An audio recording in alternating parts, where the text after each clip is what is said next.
hear a conversation between Harry and Andrea, two students who have just finished their final exams. First, you have some time to look at questions 1 to 5.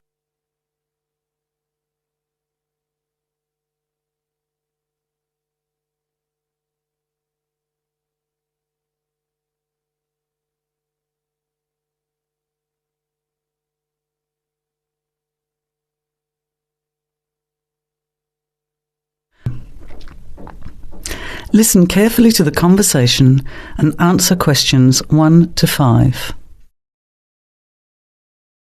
Hi Andrea, how are you feeling now that exams are over? It's fantastic to have finished, isn't it? And to sleep in every morning. What about you? Well, I've been catching up on sleep too, but I've got a lot to do before I leave for England. Perhaps you could give me some advice. I've got a lot of things I can't possibly take back with me, but I don't know what to do with them. Well, it depends on what sort of things they are and whether you're thinking of giving them away or selling them. Well, almost everything. Furniture, the fridge and other kitchen stuff that I bought from the previous tenant. But the new people have already got what they need, so they're not interested in buying stuff from me. I can't afford to give it away, but I'm not sure how to sell it all. Oh, and there are some clothes and books as well. Why can't you take them? The books are really heavy. It's so expensive if you exceed the airline baggage allowance. And the clothes just won't all fit in my suitcase. It's amazing how much stuff I've accumulated since I've been here. Anyway, I don't think I'll need as many summer clothes in England as I have here in Australia. I see. Well, there are several alternatives. First of all, you could put up notices around the university about the books. You know, on the notice boards in the Student Union building and in the economics department. Anywhere second and third year students will see them. People are always keen to buy cheap textbooks. OK, what should I say on the notices? Just put the titles, authors and price you want, your name of course, and maybe put your phone number on those little tear-off tags. That's a good idea. And what about the furniture? You could try doing the same thing, but usually students are away all summer, so they don't want to buy furniture now. Another place to try might be a second-hand shop. Someone from the shop will usually come around and give you a free quote, and then you can decide. But you don't usually get much money for that sort of stuff. Before you hear the rest of the conversation, you have some time to look at questions 6 to 10.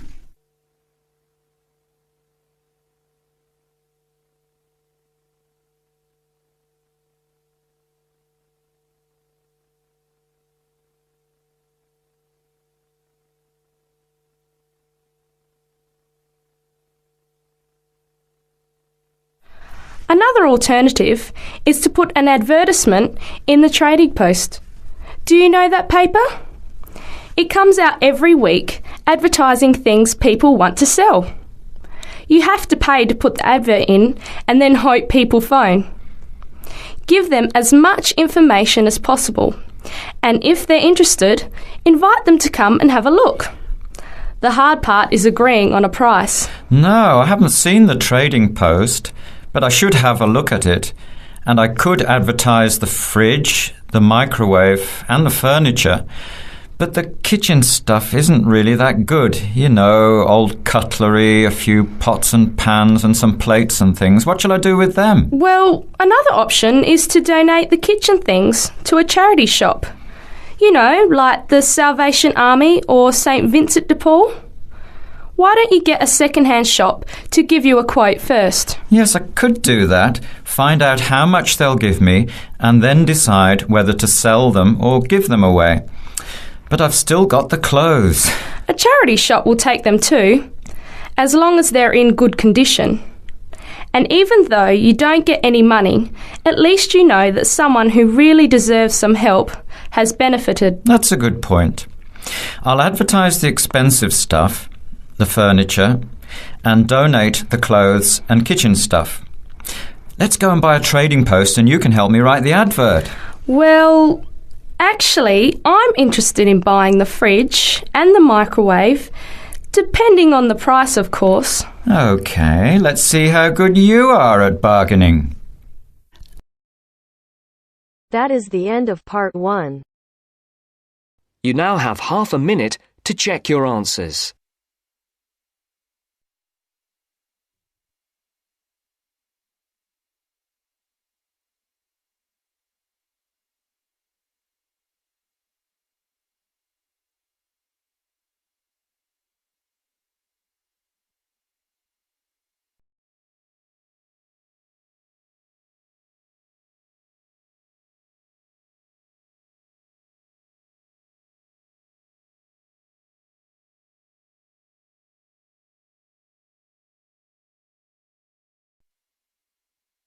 Now turns to part 2.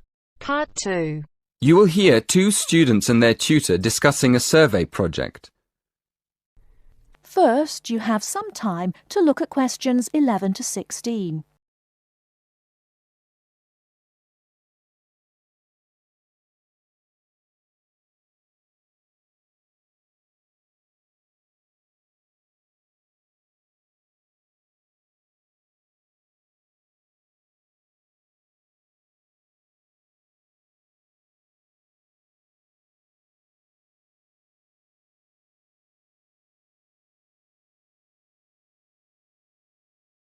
Now, listen carefully and answer questions 11 to 16.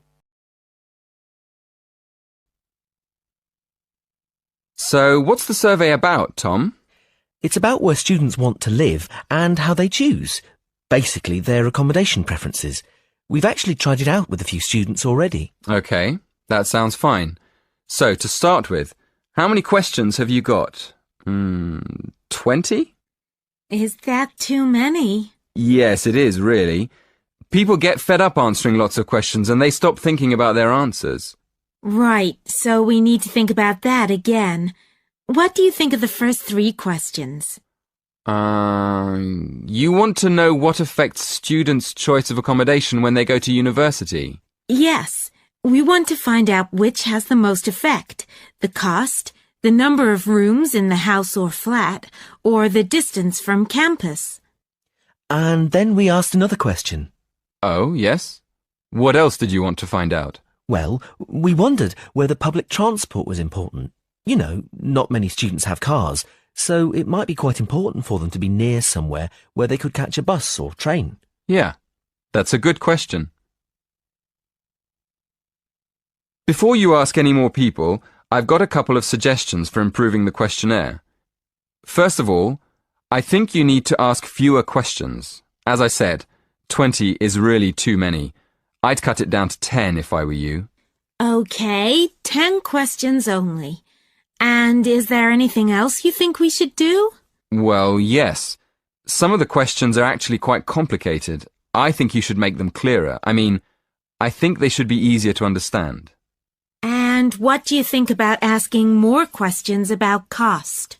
No, I don't think you need any more about cost, but you could ask a couple more questions about the reasons for students' decisions. So we should ask some more questions with why? Yes, I think you'd get quite a lot more information if you did that. Thank you. Before you hear the rest of the talk, you have some time to look at questions 17 to 20.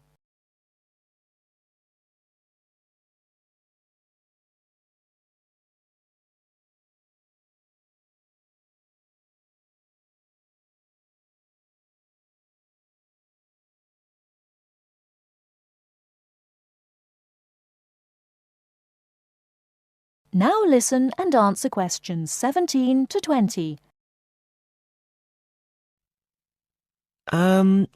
We've already got some results from our first questionnaire. Do you think we could use them? I don't see why not. What have you found out so far? Well, the number of rooms was only important for 16% of the people we asked.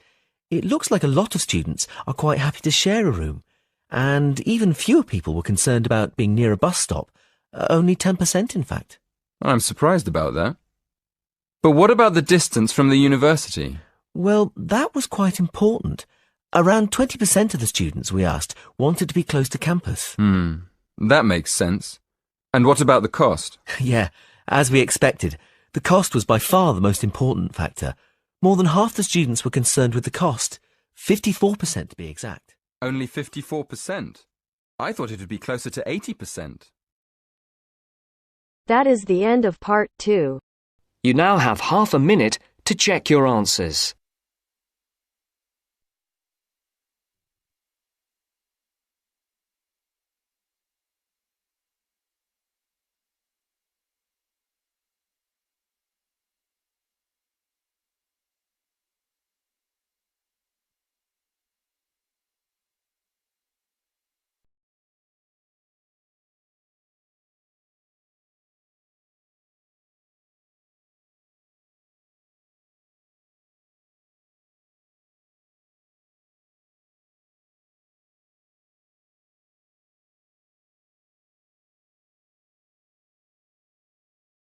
Now turns to part 3.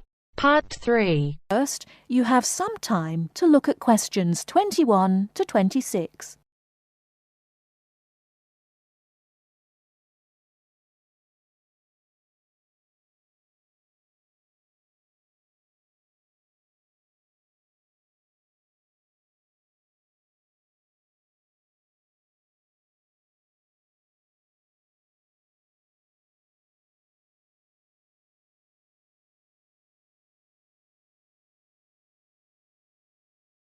Now listen carefully and answer questions 21 to 26. Good evening, and welcome to this month's Observatory Club lecture. I'm Donald Mackey, and I'm here to talk to you about the solar eclipse in history. 1,000 years ago, a total eclipse of the sun was a terrifying religious experience. But these days, an eclipse is more likely to be viewed as a tourist attraction than as a scientific or spiritual event. People will travel literally miles to be in the right place at the right time to get the best view of their eclipse. Well, what exactly causes a solar eclipse? When the world goes dark for a few minutes in the middle of the day. Scientifically speaking, the dark spot itself is easy to explain. It is the shadow of the moon streaking across the earth. This happens every year or two, each time along a different and, to all intents and purposes, a seemingly random piece of the globe.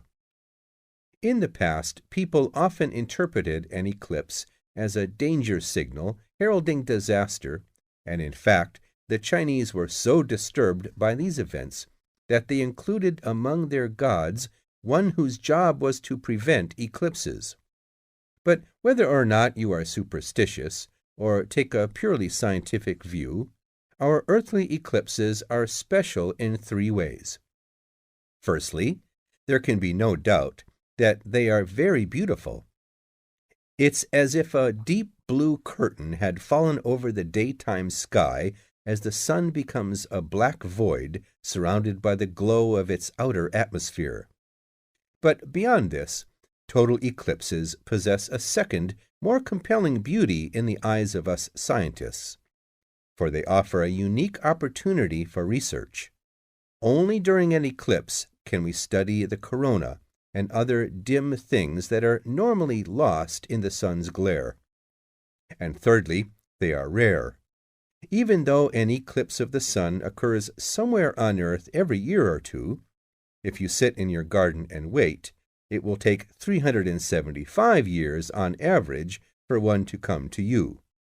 If the moon were any larger, eclipses would become a monthly bore. If it were smaller, they simply would not be possible. The ancient Babylonian priests, who spent a fair bit of time staring at the sky, had already noted that there was an 18-year pattern in their recurrence, but they didn't have the mathematics to predict an eclipse accurately. Before you hear the rest of the talk, you have some time to look at questions 27 to 30.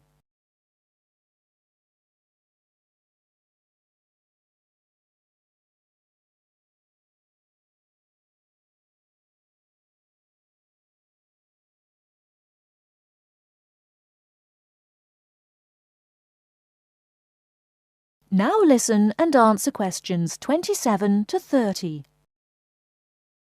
It was Edmund Halley, the English astronomer, who knew his maths well enough to predict the return of the comet, which incidentally bears his name, and in 1715 he became the first person to make an accurate eclipse prediction. This brought eclipses firmly into the scientific domain, and they have since allowed a number of important scientific discoveries to be made. For instance, in the eclipse of 1868, two scientists, Janssen and Lockyer, were observing the sun's atmosphere, and it was these observations that ultimately led to the discovery of a new element. They named the element helium after the Greek god of the sun. This was a major find because helium turned out to be the most common element in the universe after hydrogen.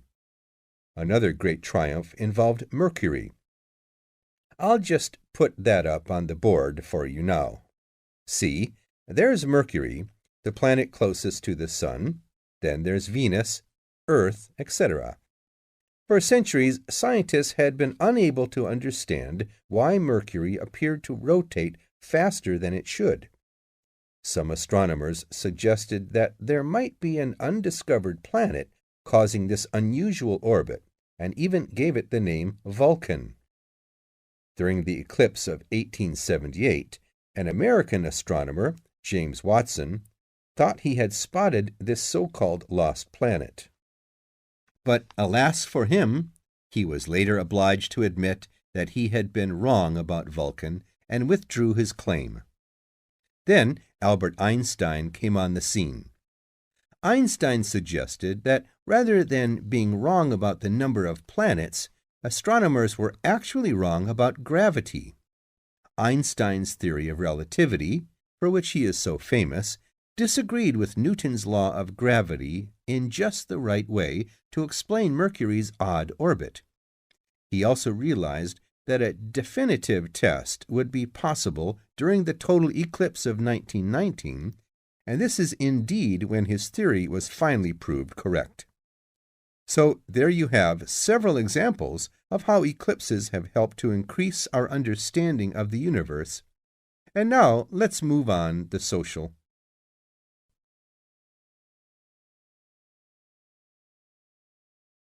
That is the end of part 3. You now have half a minute to check your answers.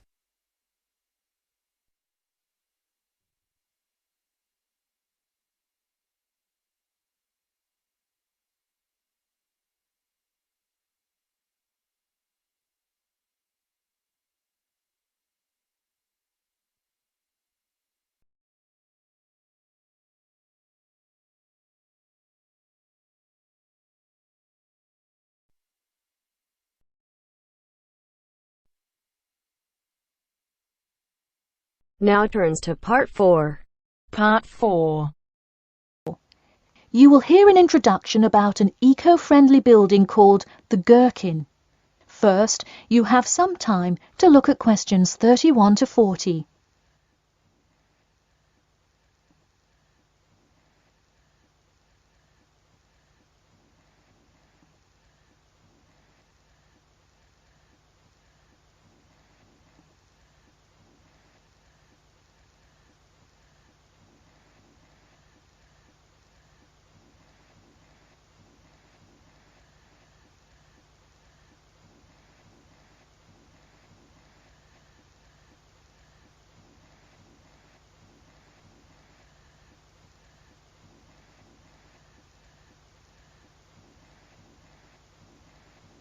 Now, listen carefully and answer questions 31 to 40.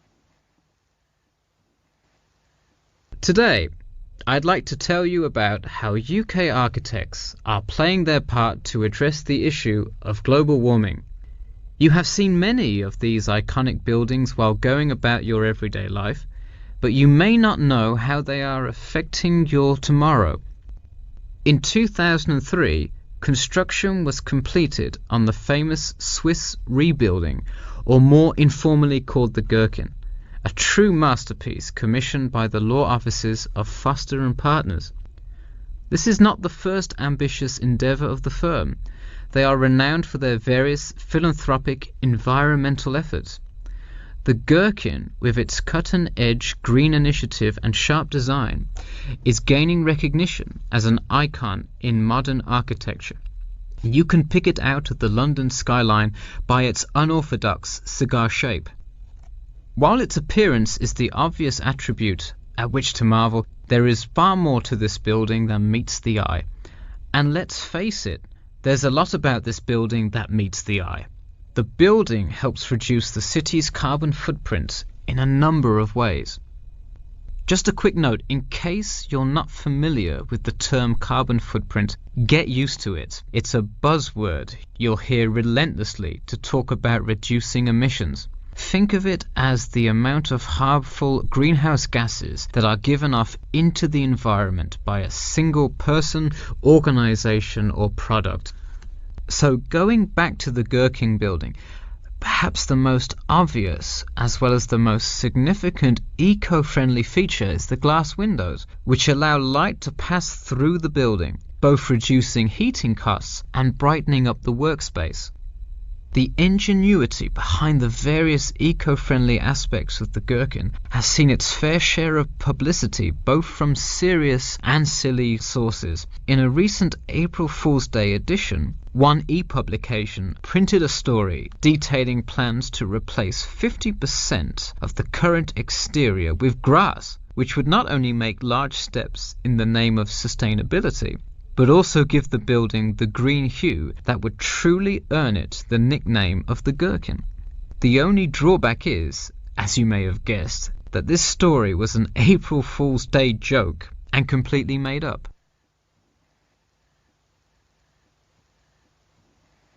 In all seriousness though, the building is setting a new standard of design that other architects and city planners just cannot ignore. The building's bold and cost-efficient design has won a number of architecture awards, including the Stirling Prize, the London Region Award, and the Empress Skyscraper Award, among others. The design comfortably accommodates a large number of offices, while keeping maintenance and operation costs down, striking a superb balance between nature and the workplace. Nature is well and good, as long as the weather is nice outside.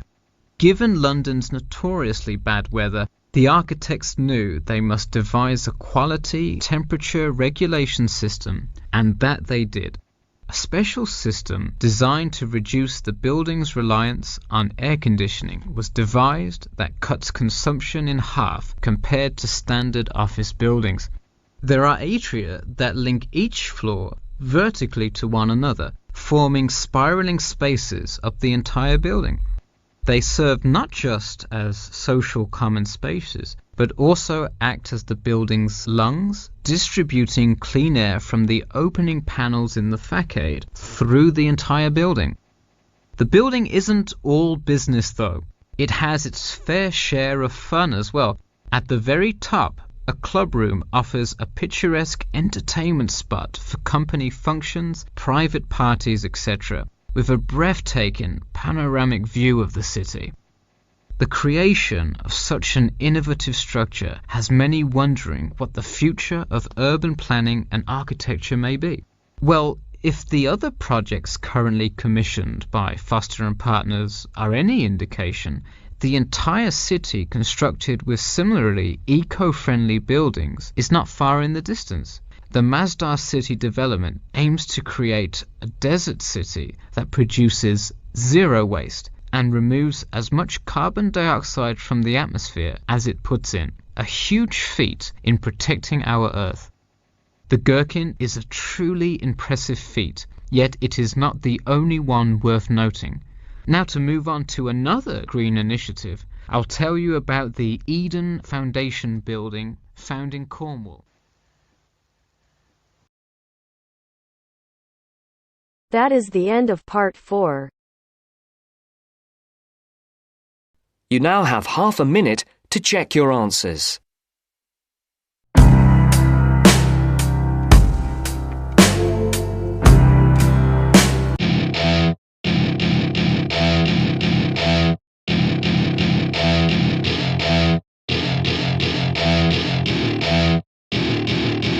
to my party, we're just getting started. A life is a dream or a nightmare scarring. Hand me a drink cause I think I'm going all in. Get me a shrink who can catch me when I'm falling. Cover up my scars, flip the handlebars, crashing in my car, wake up in a bar. I'll be a superstar, just on my avatar. This world is so bizarre, empty out the reservoir. Yeah, I'm taking 6 shots, yeah, straight to the face. And I wanna get lost, I'm sick of this place. Don't know how to stop when I'm feeling this way. So I'm